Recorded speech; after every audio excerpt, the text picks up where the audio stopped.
Salam alaikum sama gars, j'espère que vous allez bien et que votre mois de Ramadan se passe bien. Comme vous le savez, nous sommes en train de rentrer dans le deuxième tiers du mois de Ramadan. Donc pour ceux qui veulent concilier sport et Ramadan, comme vous et moi j'imagine, les choses commencent à se corser. Du coup, je vais faire quelques petits rappels qui vont nous permettre de continuer à mener à bien la conciliation du sport et du Ramadan. Ce mois béni, qu'on le veuille ou non, impacte notre fonctionnement tous les jours. Il change nos habitudes alimentaires, nos activités de tous les jours, notre cycle de sommeil. Donc, il faut savoir réapprendre à connaître son corps et réadapter sa vie pendant ce moment. Ce qu'il faut savoir donc, je vais faire quelques rappels. Les moments propices pour faire le sport, comme je le dis toujours, pendant le mois de Ramadan, c'est soit avant la rupture ou entre la rupture et notre deuxième repas de la soirée. Et avant de rentrer dans le vif du sujet, je vous prie d'aller regarder la vidéo que j'ai faite avec Jasmine Afal au début du mois de Ramadan pour vous aider à concilier votre alimentation et le Ramadan, et aussi de suivre la trend sport à corps de Decathlon. Vous pouvez suivre Decathlon sur tous les réseaux sociaux, que ce soit Facebook, Instagram, TikTok et Twitter. Pourquoi faire son sport juste avant la rupture du jeûne? Parce que en fait, déjà, avant la rupture du jeûne, ce sont les heures les moins chaudes de la journée. Du coup, votre corps il est moins mis à l'épreuve. Et l'avantage, c'est que vous finissez votre séance 30 minutes ou grand max 1 heure de temps après, vous pouvez faire la rupture et bien recharger vos réserves juste après l'effort.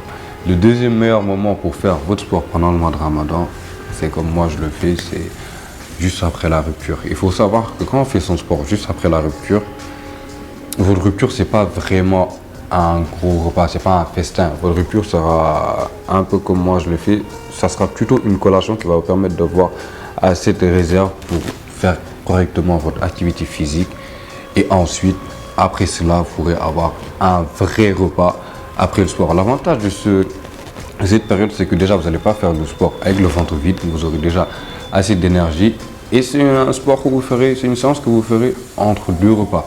Ce qui veut dire que vous ne serez pas exactement, mais pas loin d'être dans les conditions de des périodes où vous jeûnez pas. Et cela ne veut pas dire que vous pourrez mettre autant d'intensité que avant le Ramadan ou après le Ramadan. Cela n'est pas possible. Vous allez vous tuer. Et je vais faire un petit rappel. S'il vous plaît, de grâce, évitez les aliments trop riches en sucre, trop riches en matières grasses, des pâtisseries. C'est vrai que pendant le Ramadan, ce sont les aliments qui vont vous rassasier le plus facilement. Mais est-ce que ça va vous apporter les apports en énergie dont vous aurez besoin pour tenir tout au long de la journée? Non, ça va plus vous fatiguer qu'autre chose parce que déjà, ça ne va pas vous apporter beaucoup en énergie et ça va fatiguer votre système digestif. On le sait tous, les aliments riches en matières grasses, tout ce qui est pâtisserie, ça nous rassasie, ensuite on est fatigué. On a envie de dormir. Pourquoi on est fatigué et on a envie de dormir? Parce que notre corps le digère difficilement. Du coup, ça pompe toute notre énergie. Et déjà que de base, avec le Ramadan, même si on mange correctement, on a une baisse en termes d'énergie. Ne vous fatiguez pas encore plus en mangeant des cochonneries. Et en ce qui est du sommeil, on sait tous que c'est très compliqué pendant le mois de Ramadan. Déjà parce qu'on mange la nuit, avec les prières, les nafilas, tarawih, tout ce qui va avec, on a un sommeil qui est très perturbé.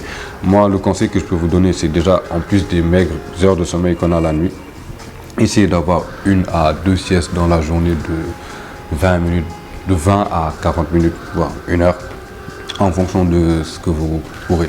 Ça va vous permettre à un peu bien gérer votre sommeil pendant ce mois de Ramadan. Et pour finir, je vais revenir encore sur l'hydratation, s'il vous plaît.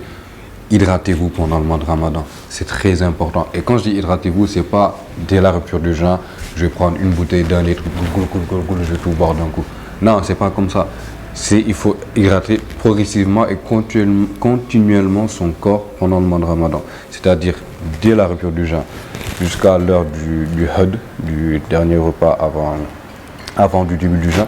Il faut boire progressivement de l'eau en petite quantité, laissez un peu partout des verres d'eau, des petites bouteilles d'eau à côté des tapis de prière, à côté sur la table à manger, sur votre table de chevet. Comme ça, vous allez boire continuellement et garder votre corps hydraté pendant toute la journée. C'est très important.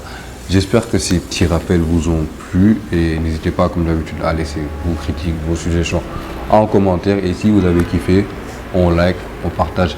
Et je me suis lancé à fond maintenant sur YouTube. Ceux qui ne sont pas encore abonnés sur mon compte YouTube, allez le faire. Et voilà.